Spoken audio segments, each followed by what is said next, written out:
Good morning and welcome back to another episode of the Talk to Tanner Morning Show, where we go over tips, tricks, ideas, and exercises to help make you, the entrepreneur, the best possible version of yourself as we try to care for, help, support the people we love and care about most. That's what it's all about. We're about to make ourselves better for the people we love and care about most. This is your life and business coach, T-Dog, here, and I'm excited. I think we have a cool topic today, something that I wish I would have known earlier, but like on any person's journey, there's points where you should, if you're not embarrassed, there's this awesome quote. We'll start off with this awesome quote. I can't remember who it was. I was watching this this educational the other day, and he was saying, if you're not embarrassed by yourself and your knowledge 12 months ago, then you're not learning enough. Kind of a weird concept. If you're not embarrassed by who you were 12 months ago, chances are you haven't been learning enough. And this doesn't have to be some they're an idiot, yada, yada, or some negative experience. Like, it's okay to laugh and look at it and be like, I can't even believe I thought like that. And look at how far it's come. More of a focusing on the progress type quote. And I think that relates right into our show's topic today. We're talking about how I only compete with myself, but I learn from everyone. I only compete with myself, but I learn from everyone. Okay? What does this mean? Well, let's take it piece by piece. Let's go to the first half. I only compete with myself. What could this mean? Competing with yourself is under the understanding, the premise that you are comparing yourself to yourself, and you're comparing yourself to the progress and a version that you were the day before, a week before, a month before, a year before, a decade before, whatever time period you want to reference and frame. But when it comes to holding yourself accountable, when it comes to true self-development, you are the only version of you. It's kind of hard because they make policies and they're trying to help millions of people, but it turns out we are individuals. How you think, what beats you up, what makes you excited, what gets you driven towards that next goal is solely your desire. That is your experience. You are the sum of your experiences, all of the actions you've been taking over the years, all of the people you've been meeting, all of this coming together has created you. And I am not you, and you are not me. So it can be only too dangerous, hence the second part of our quote coming up here, because we do have to learn from other people. We should only compare ourselves to ourselves because everything else wouldn't be a fair judgment. So next time you're seeing something big on Instagram, you're seeing someone so far ahead, maybe you went to high school with them. Maybe you were in college with these people. Maybe you work with these people. Maybe it's someone who's older down the line that you just look up to online or something, or you're comparing yourself. They have that and I don't. They have that and I don't. That can be a very dangerous way of thinking versus how it can be very healthy and productive to compare myself to who I was, say, a year before. Now I'm disciplined to the point to where I'm getting up early, taking cold showers, working out every day, putting good nutrients in my body, have a healthy relationship, kind of continue to grow in real estate and in coaching and stuff. And we're doing it.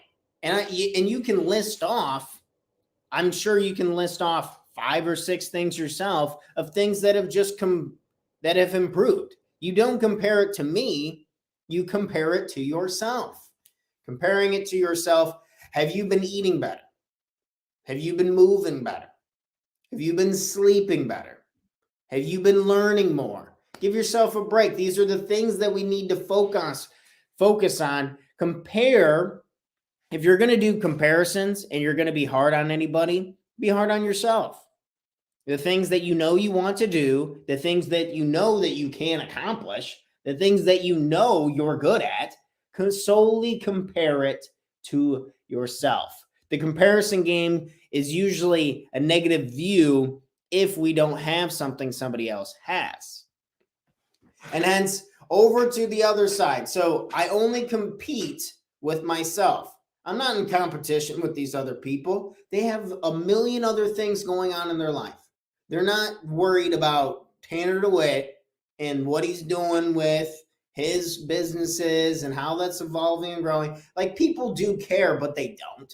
You just have too much going on, and that's just not how the human mind works.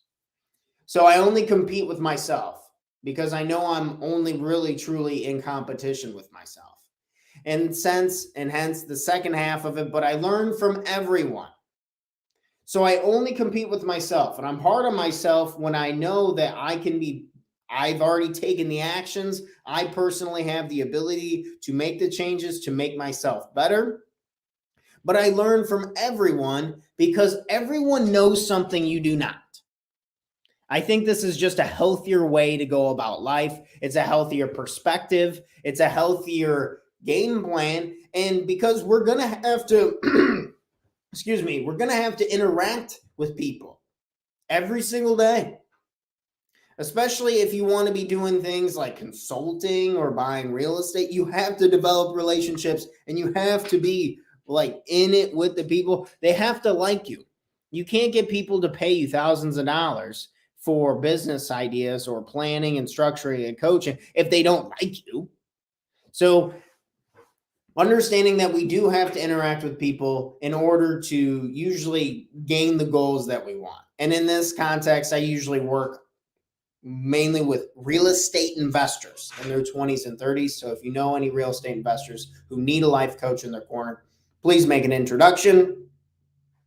But in this world, we're connecting with people, helping them like us.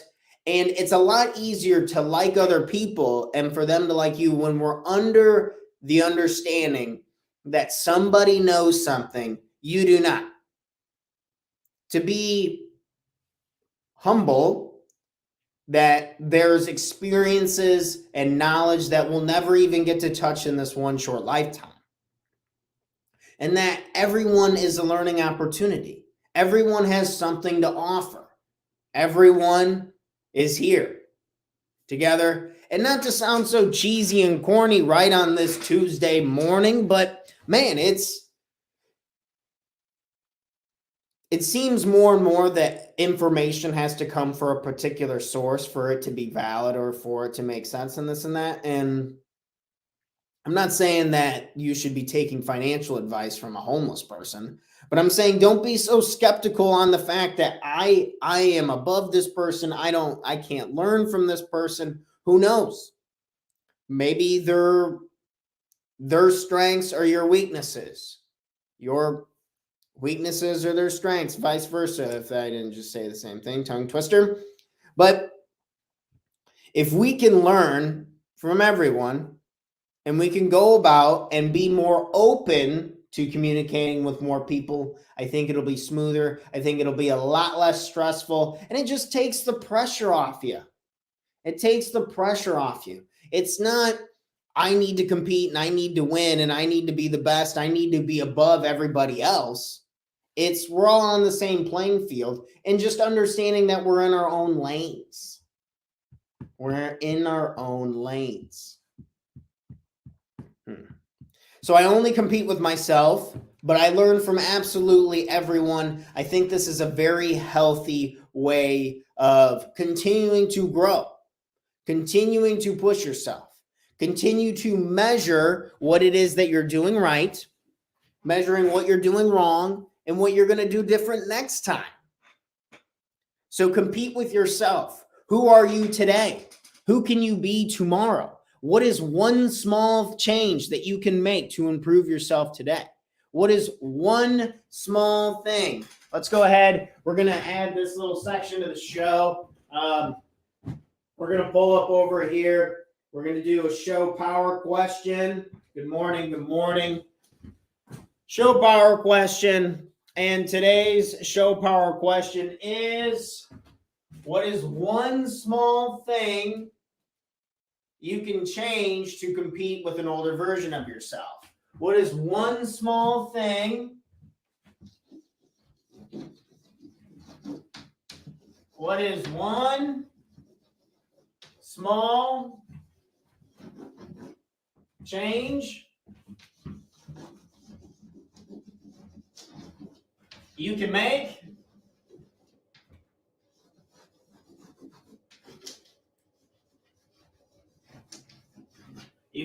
today?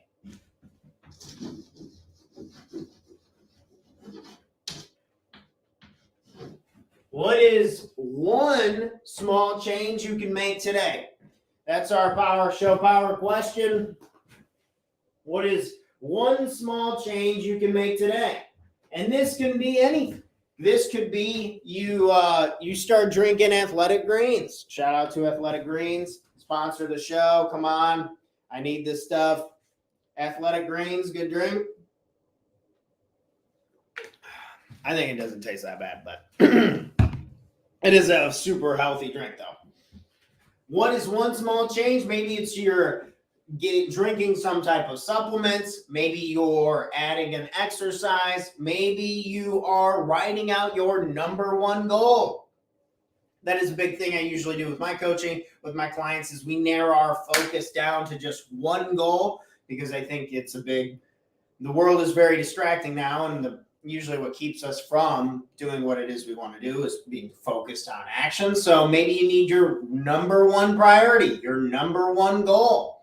Maybe it's going to bed earlier, not staying up late and watching sports, or staying up late and watching Netflix. Maybe it's eating a healthy, nutritious meal today. What is one small change that you will make today? If you're up and at 'em with us this morning, you're already learning, absorbing content, trying to take on new perspectives. We're trying to improve ourselves. We're trying to continue to head in a positive direction, because the compounding effect works both ways, whether we're swinging in a negative direction or we're swinging in a positive one. These decisions can add up over time when we compare to ourselves and we take on the models that we can learn from anybody, anytime, anywhere. So see if this principle is helpful for you. I only compete with myself. I'm going to be a better version of Tanner today. You're going to be a better version of yourself today. And then take on the mindset as we go on to become a better version of ourselves, is that we're learning from anybody, anytime, anywhere. Everybody's an opportunity. An opportunity. Stop thinking that everyone's a pain in your ass. They're not. Get over yourself. There's way too much to learn from, way too much to grow for your own benefit to be a pessimistic asshole. Am I right? Am I right? Maybe not. Maybe you disagree. I don't know. But life's too short to be pissed off and frustrated like that, in my opinion. So, cheers, friends. That's all I got for today. We got our power question. What is one thing you're going to change today? One small change. You don't need to save the world today, but maybe it's snowing. Maybe you go shovel or do something good, healthy, get some movement, get some blood flowing. I'm going to head out. I got heavier coaching day on Tuesday, so I got work to do. Got to get rolling. You guys all have a super fantastic, amazing Tuesday, and I will see you all bright and early, 7 a.m. Central Standard Time, back with another episode of the Talk to Tanner Morning Show, episode 163, Wednesday morning, 7 a.m. live. Let's get it. Let's go. All right, friends, I'm rolling out. Got to end this.